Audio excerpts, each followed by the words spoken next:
provide a team that's high performing? Well, there's some very practical things again we can do there. So I think we'll all agree that everybody says, passion is the first thing about work. You got to be passionate about what you do and so on. And that's great. So we go to the French philosopher Diderot for probably one of the best examples of passion, and saying that we need great passion to do great things. But I argue that passion in itself is not enough, because if we only focus on the passion, we're going to get burnt out. Like Dr. Baku was saying, after a while, if you just work on passion alone, we're going to get burnt out. I've been there. I think we've all been there as well. So the way we balance that is we say, well, it's actually good to look after yourself as a person as well. So we look at the other side of it as well. Everyone's drinking water today. I'm so glad to see that. Do we sleep well? Do we work out? Do we eat healthy? And in the middle of all that, do we listen to inspiring music as well? A lot of the work I do also actually focuses on that. So what I consider to be inspiring music could be different to what you consider, which is fine, but it's what you understand to be inspiring music for yourself. It's important to make time for that. Because if I don't sleep well, I go into work, I'm probably going to be very grumpy, I'm not going to be very effective at work, my colleagues are not going to find me to be effective, they won't want to be around me as well. So these things, even though we probably don't talk about them too much, they actually help identify or determine how well we do in a leadership perspective. So when we think that half of our bodies is made of water, 70% of the brain, 90% of our blood, it's really no surprise that we need water to thrive. Also last year there was a study done in Finland on the effects of sleep on absentee rates in workplaces. And what they found was that, it took them I think 10 years of research, but the results were published last year. What they found was that there's a sweet spot of about 7.5 hours sleep, which gives you the optimal sleep rate, I guess. But then what they found was if you had too little sleep, so 5-6 hours, or you had too much sleep, so 9 or 10 hours, the absentee rates went up. So we can think about how much sleep we get every night. We talked about driving 3-4 hours every day to work. That's a long drive. That's a long drive every day. That's going to affect our productivity levels as well. So it's just thinking about those sorts of things.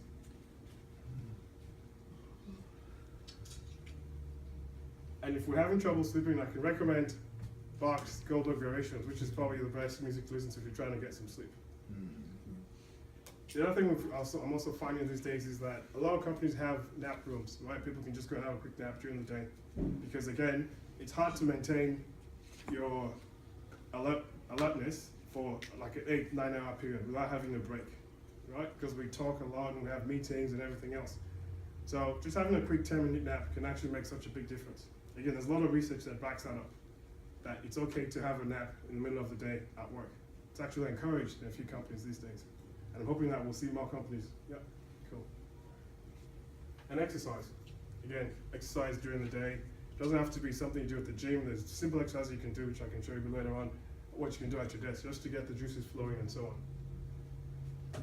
Yeah, on that one, Bonnie have, they allow you to, we have shower, we exercise, we have exercise room, you exercise, there's a break room where you can take a nap, 15-20 minutes, then you come back. It helps a lot. Exactly. Yeah, it does, exactly. That's great. Yeah, that's good to hear. Yeah. And again, looking at the team, again, it's okay to think about the team internally, but it's actually good to look at what the team is doing within the community as well. So encouraging the teams to actually do volunteer work and so on actually helps the team bond a bit better as well. Like I said before, thinking outside the box, lateral thinking, not accepting the status quo, not accepting the norms as well. I think it was the Grace Harper who had a clock that was actually numbered counterclockwise as a constant reminder to just not accept the status quo. And there was a study done by Google about a year ago, which was published in the New York Times, which had interesting results about how the high-performing teams were actually conceived. So they thought maybe there was a magic formula. Everyone knows Google, So it's like, what do? They have teams that perform well and other teams that don't perform very well. So they thought, okay, maybe it's the team that had the most budget, that had the brightest people, or there was the right gender balance and so on. But none of that actually proved to be the case. What they found was there were two main factors that actually were common within these high-performing teams. One was that the team members all spoke roughly in the same proportion, so there was equity within the teams. And what they found was that where just a few people spoke more of the time, the performance of the team actually dropped. The second thing we found was that each of those members had above average social sensitivity skills. Now what that means, you can look at that in two different ways. One is that they feel psychological safety, so they don't feel like they're going to be embarrassed or threatened in the workplace. So if I look back at that example I gave at the start where this manager pulled me aside to have a chat to me, even though I didn't realize at the time, I was actually working in a psychologically safe environment because I didn't feel like I was threatened or about to be embarrassed. And the other part of that is that if you have social sensitivity skills, you're able to understand the tone of voice, and also you can understand facial expressions. Now there's a lot of online tests that you can do to help identify facial expressions. So you might get a picture like these and say, well, what emotion are these people actually portraying? I think we'll all say, well, these are angry faces, right? They look like students in my lectures. The ones who aren't having a nap. Good one. And these are happy faces. Yeah? So the idea is that you get a face and then you try and figure out what it is. Now this face on the right, would you say this is a happy face? Would anyone say that's a happy face? No? Artificially happy. Yes. Exactly. Yeah, the official. That reminds me of Tony Blair, and I've got a view on Tony Blair. But, That's good. So what this encourages us to do is, you can identify some of these facial expressions, and then it's better when we interact with people to be able to figure out what they're actually thinking. So like I said, what do team members really want? Well, they want to be heard, and they want to be understood. We talked about the Google example. People want to have equity in the room. They want to be able to have a voice. And they also want to be understood. They want to feel psychologically safe at work. Not feel threatened, or like they're going to be embarrassed as well. One other thing that I actually do with some of my teams is we have gratitude meetings, which happen every week or every 2 weeks. It's really a very simple concept. You get together and everybody just shares their gratitude for someone else in the team for something they've done for them in that period of time. It doesn't have to be anything big. It could just be opening the door for you, whatever it is. But it's that encouraging people to actually give gratitude within the team that's actually advisable.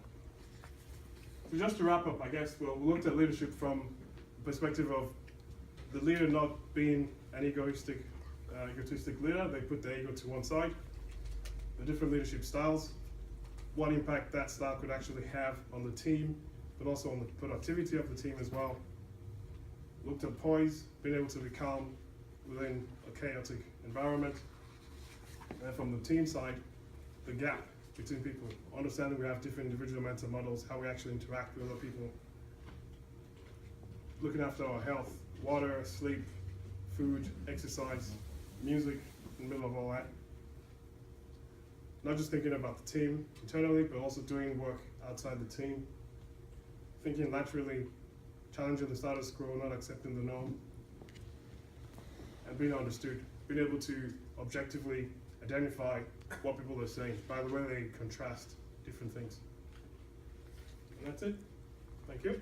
That's great. Thank you very much.